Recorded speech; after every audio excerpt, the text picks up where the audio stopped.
అందరికీ నమస్కారం అండి.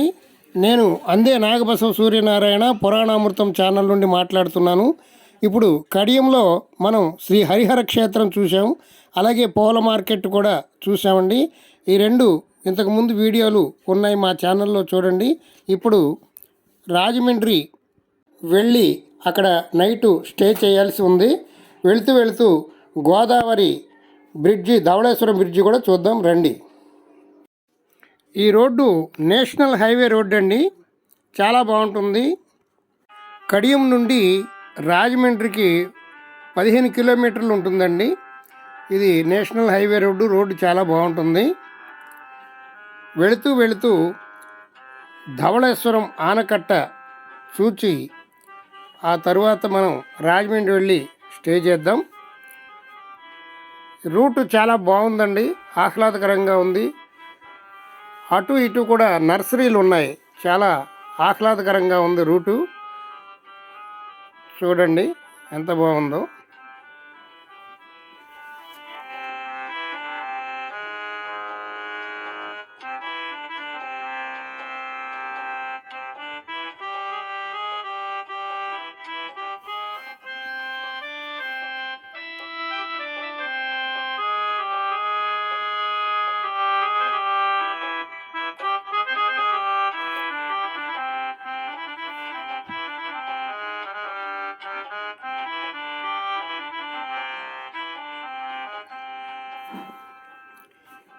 మనం ప్రకృతిలో ఉన్నటువంటి పంచభూతాలను ప్రతిరోజు పూజిస్తూ ఉండాలండి. ఎందుచేతనంటే పంచభూతములంటే భూమి, జలము, అగ్ని, వాయువు, ఆకాశము, ఈ 5 కూడా పంచభూతాలు అంటారు. వీటిని ఆరాధించమని మన శాస్త్రాలు చెప్తున్నాయి. ఎందుచేతనంటే భగవంతుడు అనేటువంటి వాడు మనకి కంటికి కనిపించడు, నిరాకారంగా ఉంటాడు. కానీ ఈ పంచభూతాలు మనకి కనపడుతూ మనకి ఎంతో మేలు చేస్తూ ఉంటాయి. అందుకని ఈ పంచభూతాలని ఆరాధించమన్నారు. అందులో భూమి చాలా ముఖ్యమైనది. ఈ భూదేవికి కోపం వస్తే భూకంపాలు అలాంటివి వస్తాయండి.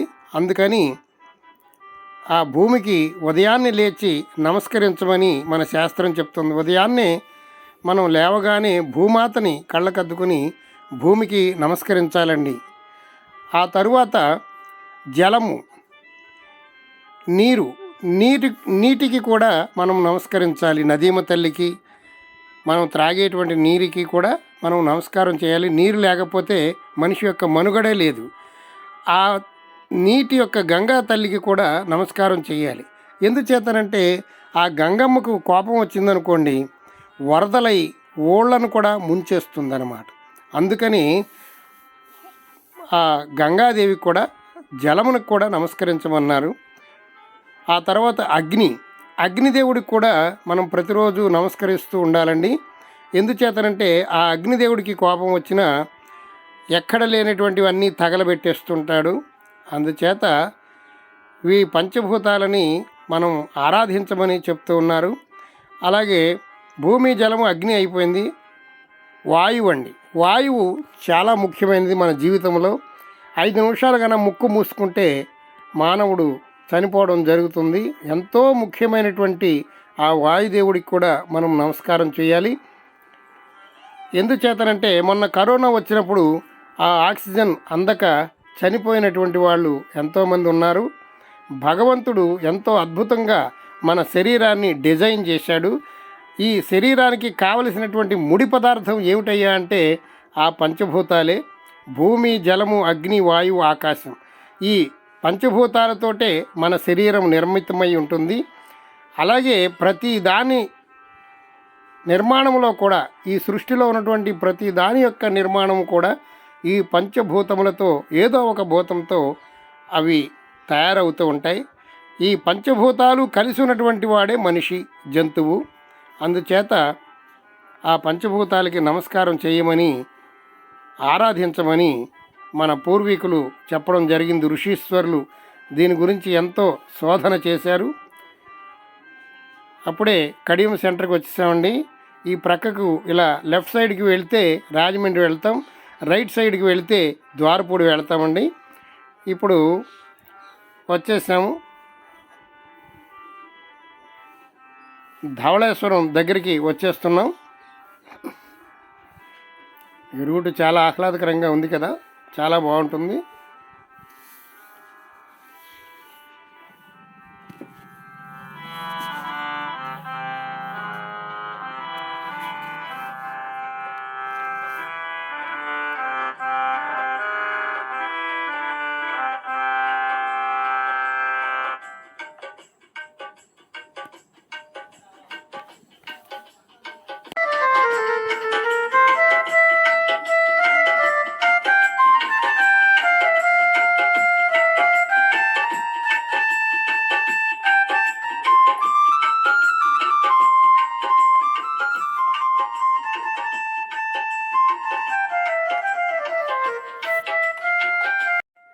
ఈ పంచభూతాలని ఎవరైతే ఆరాధిస్తూ ఉంటారో వాళ్ళని ఈ పంచభూతాలు కాపాడుతూ ఉంటాయని మన శాస్త్రాలు ఋషీశ్వరులు చెప్తున్నారండి.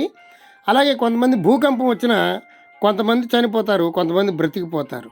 వాళ్ళు ఆ భూమి అంటే వారికి ఇష్టం అన్నమాట. అలాగే వరద వచ్చినప్పుడు కొంతమంది చాలా నష్టపోతారు, కొంతమంది రక్షించబడతారు. అలాగే ప్రతిదీ కూడా అంతేనండి. ఆక్సిజన్ అందక కొన్ని వందల మంది చనిపోయారు.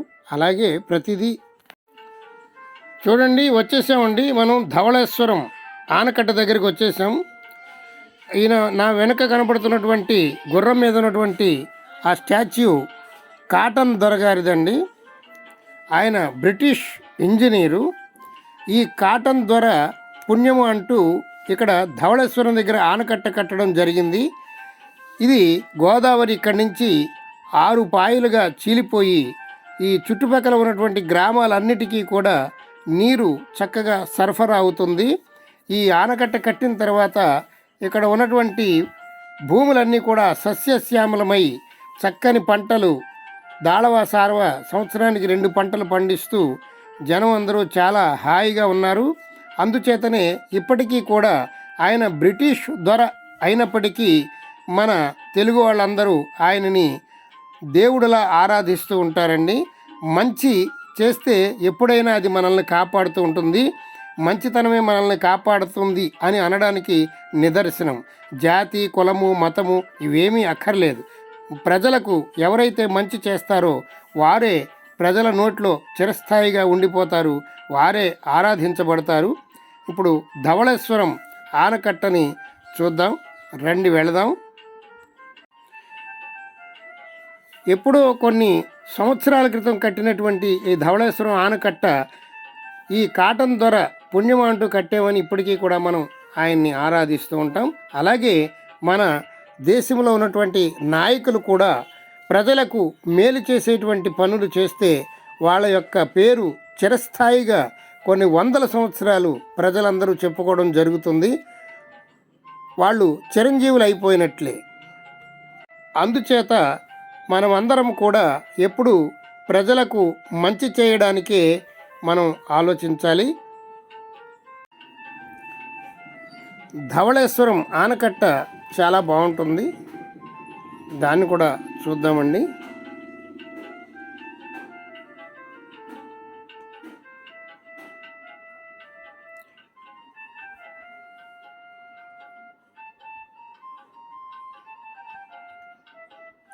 నా వెనక ఉన్నటువంటి రోడ్డు రాజమండ్రి వెళ్ళిపోతుందండి. ఇప్పుడు మనం ఇటు లెఫ్ట్ సైడ్కి తిరిగి వెళ్ళాలి. ధవళేశ్వరం ఆనకట్ట మీదకి వెళ్ళి ఆ ధవళేశ్వరం ఆ గోదావరి తల్లిని దర్శించుకుని నమస్కరించుకుందాం రండి. ఇప్పుడు ధవళేశ్వరం బ్రిడ్జి మీదకి వెళుతున్నామండి. ఆనకట్ట మీదకు కాటన్ దొరగారికి ఒక అనుమానం వచ్చిందట. ఆ కాలంలో ఇక్కడ ఆనకట్ట కట్టడం చాలా సులువని నిర్ణయించుకున్న కాటన్ దొరగారికి అనుమానం వచ్చి ఇక్కడ ఆనకట్ట కట్టడంలో సక్సెస్ కాకపోతే బ్రిటిష్ అధికారుల చేత చాలా రకాల ఇబ్బందులు పడవలసి వస్తుందని ఇక్కడ ఆనకట్ట కట్టలేనేమో అని ఆయన కొన్నాళ్ళు సందేహించారు. కొన్నాళ్ళు ఆగిపోయారట. ఒక విచిత్రమైనటువంటి కథ మీకు చెప్తాను వినండి. ఒకరోజు రాత్రి ఆయన కాటన్ దొర గారు పడుకున్నారట. పడుకుంటే ఆయన భార్య ఒక మంచం కోడు కింద, మంచానికి 4 కోళ్ళు ఉంటాయి కదా, ఒక కోడు కింద ఒక తమలపాకు పెట్టిందట. సరే, ఇది కాటన్ దొరకు చెప్పలేదు. కాటన్ దొర గారు వెళ్ళి ఆ మంచం మీద పడుకొని, ఇది ఏదో నా కాళ్ళకాడ ఒక పక్కన ఎత్తుగా ఉన్నదో చూడు ఏమున్నదో అని అని కాటన్ దొర గారు అన్నారట. అప్పుడు ఆమె భార్య చెప్పిందట, తమలపాకు పెట్టానండి అని చెప్పిందట. తమలపాకుని కూడా మీరు కనిపెట్టగలిగారు, ఇక్కడ మీరు నిస్సందేహంగా ఆనకట్ట కట్టగలరు, మీరేం అనుమానించకండి, కట్టండి అని అన్నదట.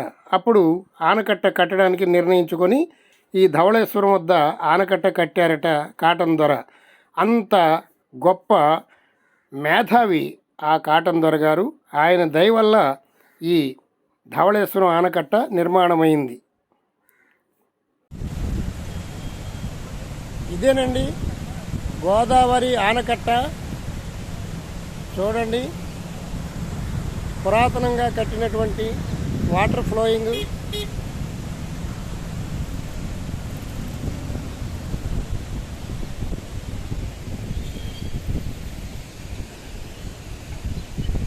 వేదంలా సాగే గోదావరి, అమరనాథంలా వెలసిల్లే రాజమహేంద్రి. ఇక్కడ దగ్గరలోనే రాజమండ్రి పట్టణం ఉంటుంది. ఇక్కడ చూడడానికి చాలా సందర్శకులు వచ్చారు.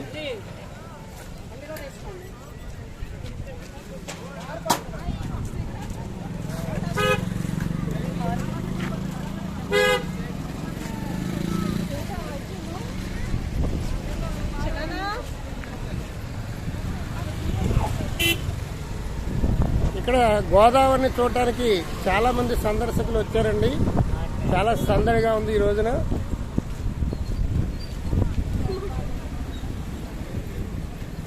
ఈయనే కాటన్ దొర విగ్రహము. General sir Arthur cotton.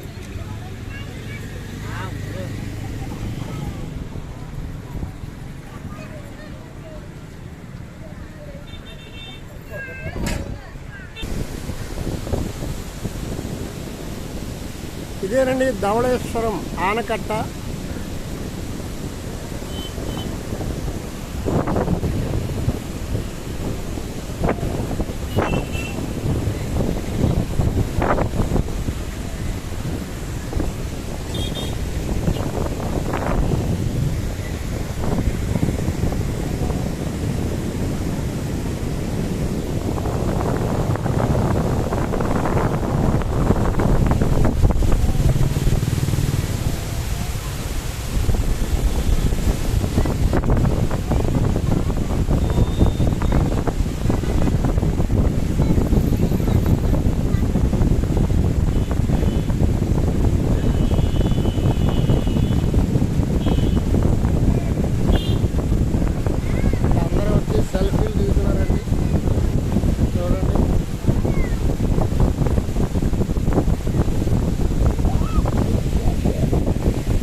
దూరంగా కనపడేటువంటి భూమి లంక భూములు, అందులో కూడా పళ్ళ తోటలు అవి పెంచుతూ ఉంటారండి.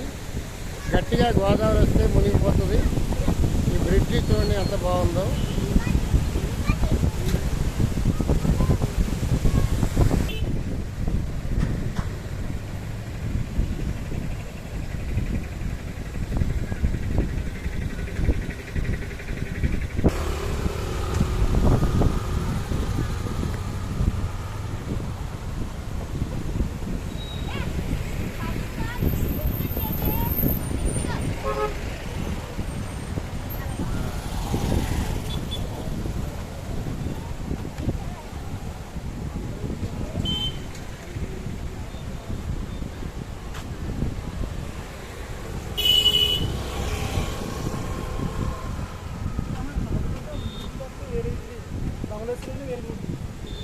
చూడండి ఎంత అందంగా ఉన్నదో ఈ రోడ్డు.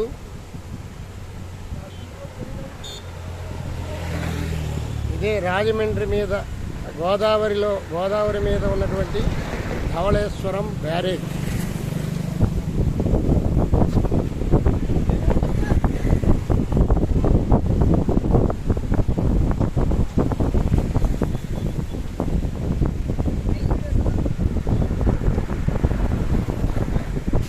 ఇదిగోండి పల్లెటూరు నుంచి వచ్చారు గోదావరి మాతని చూడడానికి. గోదావరి నది చూడండి ఎంత బాగుందో. మన ఛానల్ వీళ్ళకి తెలుసంట, ఇంతకుముందు చాలా వీడియోలు చూసారంట. సబ్స్క్రైబ్ ప్లీజ్ ఛానల్ పురాణ అమృతం. Follow channel subscribe. చూడండి గోదావరి ఎంత అందంగా ఉన్నదో, చాలా అద్భుతంగా ఉంది కదా. కనుచూపు మేరలో ఇది సముద్రంలా ఉందండి.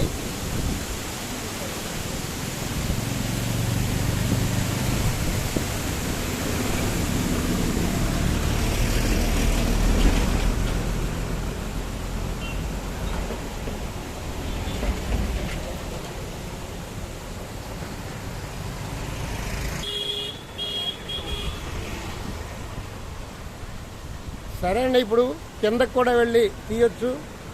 చాలా బాగుంది, అద్భుతంగా.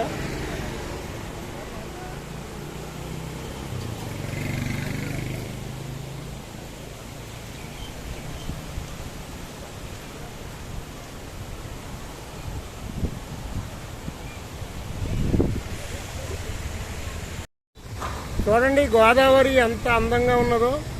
ఇక్కడ చాలా సినిమాలు, సీరియళ్ళు షూటింగ్ తీస్తూ ఉంటారు. అక్కడ దూరంగా చూడండి పడవలు మనకి కనపడుతున్నాయా.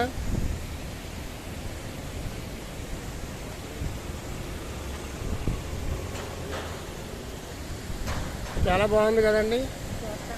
అదిగోండి అక్కడ దూరంగా ఒక పడవ వెళ్తుంది. అక్కడే నాగేశ్వరరావు గారి సినిమా. ఈ వీడియో మీకు నచ్చినట్లయితే మా పురాణామృతం ఛానల్ని లైక్ చేయండి, షేర్ చేయండి, సబ్స్క్రైబ్ చేసుకోండి, బెల్ ఐకాన్ నొక్కండి. సర్వే జన సుఖినో భవంతు, సమస్త సన్మంగళాని సంతు. హరి ఓం తత్సత్. జై శ్రీమన్నారాయణ.